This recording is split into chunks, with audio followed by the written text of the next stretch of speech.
Okay, good morning, everyone. It's currently 4:44 a.m. right here. Very early. I've been up back testing, as usual. The market condition right now isn't the best, right? But, there's still, moves that you can make use of, with the concepts that we, our concepts, the concept that, we use, the concepts that we alone have, no one else knows about, right?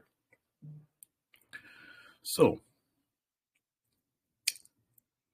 as you guys can see, this is the 50-minute time frame, right? For the 50-minute time frame, we always use which cycle, which time frame cycle? We always use the daily cycle, right?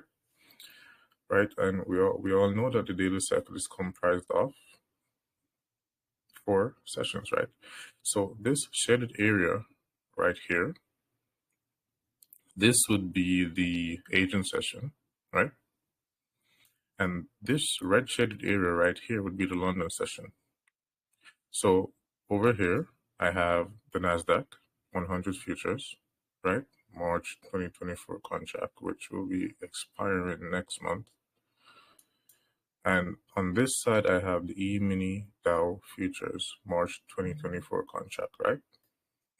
So as you guys can see, we have SMT at these lows, but this is not any regular SMT, right? This is sequential SMT, right? Which is the SMT that, we pay attention to, right? That's the SMT that we use, the main one. There are other ones, but this is the best, right? And over here, right, Dow Jones, we have in Q2, right, which is the London session, we have price failing to break below this low and this low, right, forming a failure swing. Due to the fact that the NASDAQ traded below this low, right, and we had price failing to break below this low, that created SMT. But what really, makes it special, remember, is the times, right, that each low forms, right? So we had here price breaking below this low while trading below the true day open, right? Remember the true day open is 12 a.m., right? Which is this time right here, right? And remember the setup that I taught you guys, right? You remember it, right? This is literally it, but using different times, right? And a different cycle. So as you guys can see, we had price break below, right? Trade below the true day open here, create sequential SMT. Afterwards, you had price break above, this candle, right? This specific candle right here. Price traded up, drop back to the opening price, right? Dipped into this fair value gap, but barely. And then we had price move, right? So remember that we use this right here, right? This opening price, right? Whenever price breaks below true open, right, goes above it and comes back down. As long as there is sequential SMT, you can use this, pair it with a fair value gap, right? And remember that due to the fact that this candle right here, right, is where the true open, originated from, and due to the fact that this is what a traditional breaker would be, this specific up close candle right here, this would be what? This turns into a high probability breaker afterwards.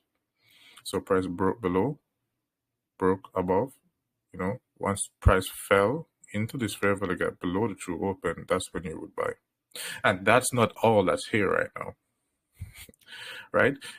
I'll turn the cross hairs on so you guys can see, right? So at this time at 3:45 a.m. this morning, right? Remember what I introduced you guys to, and we'll go more over this, right? This swing low right here, right? You guys can see this swing low right here. It is up closed, right? You guys can see that it's up closed. And if you look at the swing low that formed at the same time in Dow, it's down closed. You guys can see that, right? Okay, so this is a high probability swing low, right? This would be, your highest probability entry, right? Even if price closes here, you could enter on this candle, put your stop below this candle right here. And this is a type of high frequency entry, right? So if you would have bought anywhere here, right, and put your stop below this fair value gap, because due to the fact that there is a balanced price range right here, right, there's not a double fair value gap, right, there's another one here, right, you wouldn't expect price to go below this, so you could put your stop below this fair value gap right here, and just exit above this high, collect 3 R's. Easy as that, right? But you need to practice tape reading, and back test, which is what we're doing right now, just back testing, right? You look back at the exact model that we talk about, right? This is what we always talk about: sequential SMT, price breaks up above a breaker, which the opening price of that breaker is the true open, and then price drops back, it just touches the true open, which is a breaker at the same time, so it's a high probability breaker, and then it just expands. Now, we're going to look, deeper into price action right now. So right now we're just, this is like X-ray vision per se. So now I turned on this indicator, right? As you guys can see, now we have more, these are some invisible levels, right? You're not going to see these without this. These are true week opening gaps, and no, my bad, not true week opening gaps. That's something else. So these are new week opening gaps and new day opening gaps, right? So right here, you can use the color code and match. Let me change this one to green. Okay, so this green right here, this green, you see this level? That's the new week opening gap. This gray level right here, these are previous new day opening gaps, right? If you need the settings, you can, you just use this. So whenever you have, the levels that we would be looking for overlap with these, that makes it even higher probability. Because, just look at this. Look where we had this low form, right here. If you're really cheeky, you could literally go in right here and, just look for an entry here, right? Literally. So we had price trade below sequential SMT on the new day opening gap, then price traded above, right?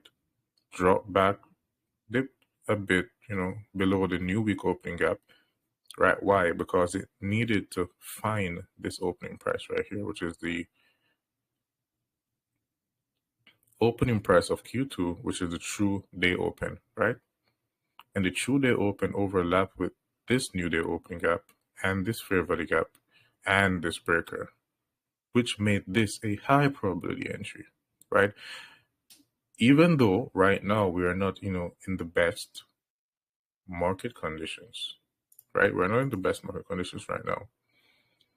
This is like really advanced, this level of price action right here is really advanced to see this, right? Because if you zoom out, you won't see any higher time frame PD areas that you could use, right? That would lead to you, being in the right, trading in the right direction. So, yep, just wanted to give you guys a bit of a, update on, current price action right now. So we currently have liquidity above this high right here. You'll see price, wants to get that before doing anything else. But currently, the best move is already done, right? And we have liquidity below this low too. So apart from this, anything else, trading anywhere else would be high risk and low probability. So yes, and until next time, I'll talk to you guys, right? Have a good morning.